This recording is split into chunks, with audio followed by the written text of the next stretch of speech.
A lenda de El Dorado. É uma história que cativou exploradores durante séculos. Fala de uma cidade perdida, escondida nas profundezas das selvas da América do Sul. Uma cidade feita inteiramente de ouro.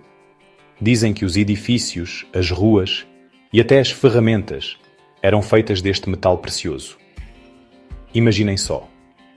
Uma cidade inteira a brilhar sob o manto da selva.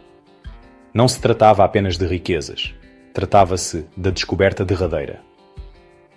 O sonho de El Dorado alimentou jornadas incríveis.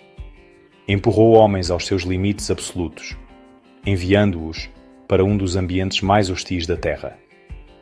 Procuravam um prémio para lá dos seus sonhos mais loucos. Uma lenda sussurrada de geração em geração. O fascínio desta lenda era imenso. Por que razão tantos arriscaram tudo por ela? Era a promessa de riqueza inimaginável, claro. Para os conquistadores espanhóis do século XVI, o ouro era uma obsessão. Significava poder, estatuto e glória para o seu rei e país. Mas era mais do que isso. Encontrar El Dorado seria a maior aventura de todos os tempos. Era um teste de sobrevivência, coragem e determinação. A ideia de desvendar um segredo que estava escondido há séculos era uma motivação poderosa. Era o desafio derradeiro e, para um explorador, não há nada mais inebriante do que um desafio que todos os outros dizem ser impossível. A história começa não com uma cidade, mas com um homem. O nome El Dorado significa, na verdade, o Homem Dourado. A lenda nasceu de uma cerimónia real praticada pelo povo muisca que vivia na atual Colômbia. O seu novo rei preparava-se para o seu reinado com um ritual especial.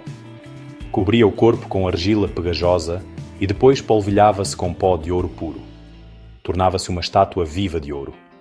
Depois era levado para o meio de um lago sagrado, o Lago Guatavita, numa jangada. Como oferendas, ele e os seus sacerdotes lançavam objetos de ouro e joias preciosas nas águas escuras e profundas. Este era um ato religioso, uma forma de apaziguar os deuses. Esta cerimónia incrível foi a semente da qual o mito cresceu. Com o tempo, à medida que a história era passada de pessoa para pessoa, começou a mudar. A história do Homem Dourado evoluiu para a história de um reino dourado. O Lago Sagrado tornou-se uma cidade de ouro. Os exploradores ouviram estes sussurros e deixaram a sua imaginação correr solta. Já não procuravam apenas um homem coberto de pó de ouro. Procuravam um lugar com templos dourados e ruas pavimentadas com esmeraldas. A verdade de um ritual solene perdeu-se, substituída por uma fantasia de tesouro ilimitado à espera de ser reclamado por quem fosse corajoso ou louco o suficiente para o encontrar. A busca por El Dorado tornou-se uma obsessão para muitos exploradores famosos, especialmente os conquistadores espanhóis. Já tinham encontrado uma riqueza incrível nos impérios Azteca e Inca, então a ideia de outro reino, ainda mais rico, parecia inteiramente possível. Um dos mais famosos foi Gonzalo Pizarro, o irmão do homem que conquistou os Incas. Em 1541, liderou uma expedição massiva de Quito, no que é hoje o Equador. Levou centenas de soldados espanhóis e milhares de indígenas consigo, acreditando que se dirigia diretamente para a Terra do Ouro. Marcharam para o desconhecido, impulsionados pela ganância e pela promessa de glória. Estas expedições eram empreendimentos enormes. Homens como Pizarro e, mais tarde, o aventureiro inglês Sir Walter Raleigh não viajavam leves. Traziam cavalos, cães de ataque, canhões e armaduras pesadas. Estavam preparados para uma luta, esperando conquistar um reino poderoso, tal como tinham feito antes. Sir Walter Raleigh estava convencido de que El Dorado ficava nas terras altas da Guiana. Liderou 2 expedições ele próprio, escrevendo relatos fantásticos do que acreditava que encontraria. Descreveu uma cidade chamada Manoa, na margem de um lago enorme. Uma cidade mais rica do que qualquer outra descoberta até então. Estes líderes eram carismáticos. convencendo outros a segui-los para o inferno com a promessa do céu. As histórias que perseguiam eram muitas vezes baseadas em rumores e más traduções. Tribos locais, por vezes querendo livrar-se dos estrangeiros problemáticos, apontavam-nos para mais fundo na selva. Sim, podiam dizer: a cidade de ouro fica logo depois daquelas montanhas, ou logo abaixo daquele rio. E os exploradores, cegos pelo seu desejo, acreditavam neles. Seguiam todas as pistas, por mais ténues que fossem. Francisco de Orellana, que fazia parte da expedição de Pizarro, acabou por se separar do grupo principal. Ele e os seus homens construíram barcos e desceram um rio enorme, tornando-se os primeiros europeus a percorrer o comprimento do Amazonas. Não encontrou Eldorado, mas a sua jornada foi um dos maiores feitos de exploração da história. Cada expedição que falhava parecia apenas tornar a lenda mais forte. Os fracassos eram explicados. A cidade devia estar mais bem escondida do que pensavam. Devia ser protegida por magia poderosa ou guerreiros ferozes. O sonho de encontrar Eldorado era tão poderoso que conseguia resistir a qualquer quantidade de desilusão. Para estes exploradores, voltar de mãos vazias era o pior resultado possível. Era melhor avançar, enfrentar a fome e a doença, do que admitir a derrota. A caça a Eldorado tornou-se um ciclo de esperança, luta e fracasso, repetido várias e várias vezes nas impiedosas selvas da América do Sul. A busca por Eldorado não foi uma simples caça ao tesouro. Foi uma batalha brutal pela sobrevivência contra um dos ambientes mais mortíferos do planeta. A floresta amazônica é um lugar que conheço bem. É um mundo de desafios constantes. Os exploradores enfrentavam chuvas torrenciais que transformavam o chão num mar de lama. A sua armadura pesada enferrujaria e as suas roupas apodreceriam. O calor e a umidade eram implacáveis, esgotando a sua força e espírito. Cada passo era uma luta. Não estavam preparados para este tipo de vida selvagem. Eram soldados, não especialistas em sobrevivência.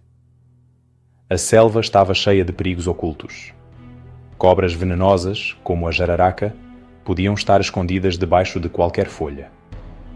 Jaguares, os predadores silenciosos da floresta, espreitavam os seus acampamentos à noite. Mas as criaturas mais pequenas eram muitas vezes as mais mortíferas. Os mosquitos transmitiam malária e febre amarela, doenças que podiam aniquilar uma expedição mais rapidamente do que qualquer guerreiro inimigo. Havia sapos venenosos, formigas mordedoras e piranhas nos rios. A comida era escassa.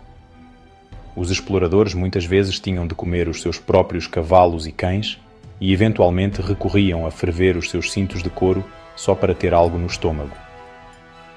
A fome era uma ameaça constante. Além dos perigos naturais, os exploradores enfrentavam conflitos com as tribos indígenas locais. Os conquistadores eram invasores.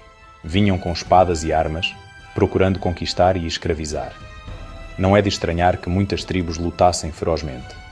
Usavam o seu conhecimento da selva a seu favor, armando armadilhas e lançando ataques surpresa com flechas envenenadas e dardos de zarabatana. Os exploradores estavam em território estranho, e as pessoas que o chamavam de lar nem sempre eram acolhedoras.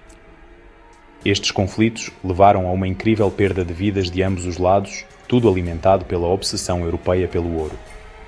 O custo psicológico foi imenso. Imaginem estar perdidos num mar interminável de verde, sem mapa e sem ideia de para onde se vai. Os vossos amigos estão a morrer à vossa volta de doença e fome. A própria selva parece viva e hostil. A paranoia e o desespero instalavam-se. Os homens viravam-se uns contra os outros. Motins eram comuns. A expedição de Gonzalo Pizarro é um exemplo perfeito. Dos milhares que partiram, apenas um punhado de sobreviventes esqueléticos regressou a Quito quase 2 anos depois. Não tinham encontrado ouro, nem cidade, apenas sofrimento e morte. Este foi o verdadeiro preço de perseguir a lenda de Eldorado. Então, Eldorado foi alguma vez encontrado? A resposta simples é não, porque a Cidade Dourada, como os exploradores a imaginavam, nunca existiu. Não havia um lugar com ruas de ouro e templos cravejados de esmeraldas. A lenda foi um mal-entendido, uma história que cresceu e se distorceu a cada vez que era contada. O sonho que atraiu milhares de homens à morte era uma fantasia. Estavam a perseguir um fantasma. Todas as expedições, todo o sofrimento, todas as vidas perdidas. Foi tudo por um lugar que nunca foi real. O tesouro derradeiro estava sempre logo depois da próxima colina, logo abaixo do próximo rio, para sempre fora de alcance. O verdadeiro tesouro era a própria história, o ritual Muisca. Arqueólogos e historiadores desvendaram a verdade. Exploraram o Lago Guatavita, o local da cerimónia original. No início do século XX, foram feitas tentativas para drenar o lago e encontrar as oferendas. Encontraram alguns artefactos de ouro, belas peças criadas pelos Muisca. Estas descobertas confirmaram que a cerimónia era real. Mas a quantidade de ouro não era nada parecida com as fortunas que os conquistadores sonhavam. O verdadeiro Eldorado não era um lugar, mas uma pessoa, o Homem Dourado. Era uma tradição sagrada, não uma cidade de riquezas. Hoje, a lenda de Eldorado significa algo diferente. Já não é um destino num mapa para caçadores de tesouros. Em vez disso, serve como um poderoso conto de advertência. É uma história sobre o perigo da ganância e da obsessão. Mostra como o desejo de riqueza pode levar as pessoas a fazer coisas terríveis, a destruir culturas e a desperdiçar as suas próprias vidas em busca de uma fantasia. A história ensina-nos sobre o choque de civilizações e as trágicas consequências quando uma cultura tenta impor os seus valores a outra. Eldorado é um lembrete de que algumas coisas são mais importantes do que o ouro. O espírito de Eldorado, no entanto, vive. Não como uma caça ao ouro, mas como um símbolo de exploração e da busca pelo desconhecido. Ainda há mistérios escondidos nos lugares mais selvagens do mundo. O desejo de explorar, de ultrapassar os nossos limites e de descobrir o que está lá fora é uma parte fundamental da natureza humana. A lenda da cidade perdida pode ter sido falsa, mas a coragem e a resiliência daqueles que a procuraram, por mais equivocados que fossem, fazem parte da história. Eldorado continua a ser um poderoso símbolo do prémio máximo, um lembrete de que as maiores aventuras são muitas vezes aquelas que nos levam ao coração do desconhecido.